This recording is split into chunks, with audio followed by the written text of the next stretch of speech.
In the early hours of June 19th, 1901, Addie Hoyt Fargo was pronounced dead. The death certificate stated that she had died of diphtheria and was buried promptly by 10 in the morning on the same day. A young socialite, Addie had been married to Enoch J. Fargo, one of the wealthiest men in the small town of Lake Mills, Wisconsin. Except, Addie may not have died of diphtheria, but rather at the hands of her own husband. Only 8 hours after her death, Addie was buried in a shallow grave in Rock Lake Cemetery without a permit, the true cause of her death disappearing into the earth along with her. The building that she called home for only a few years in her 20s was designed by her husband, Enoch Fargo, and architect P.C. Henningsen. It was in the mid-1980s that the mansion was set to be demolished, that is until current owners Tom Boyks and Barry Luce bought it, turning it into the cozy bed and breakfast that it is today.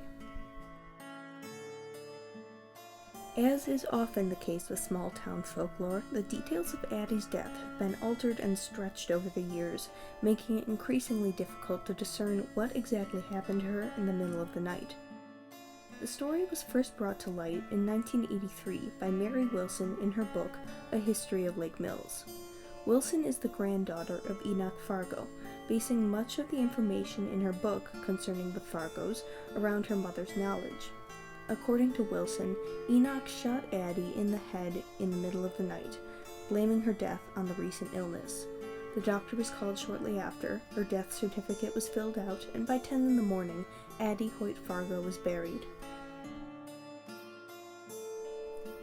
Although the story could have easily served as a ploy to help Wilson sell her book, several other factors suggest that the accounts she references are true.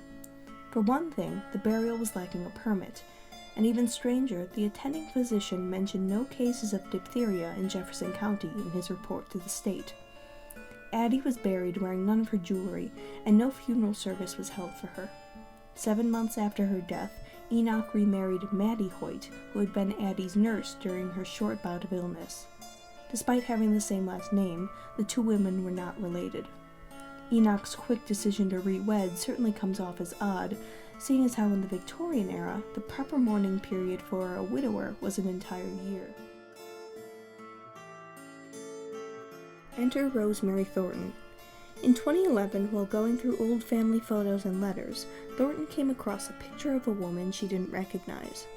After further digging, she traced the picture back to the name Addie Hoyt, her great-great-aunt. Determined to know more, she followed her family's little-known knowledge of Addie back to Lake Mills, back to the Fargo mansion. Through her research, Thornton uncovered the odd details of Addie's death, leading to the exhumation and autopsy of Addie's remains. We could look at those remains, do x-rays, visual examination, look for gunshot injury. As far as arsenic goes, we have a brilliant toxicologist at my office who said, I can do arsenic. And I said, that's a marvelous thing. So we sampled soil, and we also have the remains to test for that. So there are two things we can look for. I don't know what we'll find, but that was the whole idea. There were alternate explanations for cause of death, and we're going to see if maybe one of those is true.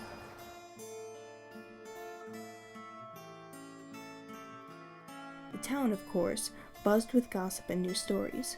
Everyone had their 2 cents to offer, including one of Enoch's remaining relatives. John M. Wilson, a direct descendant of Fargo, took immense issue with Thornton's interest, harassing her on social media and posting angrily on his blog.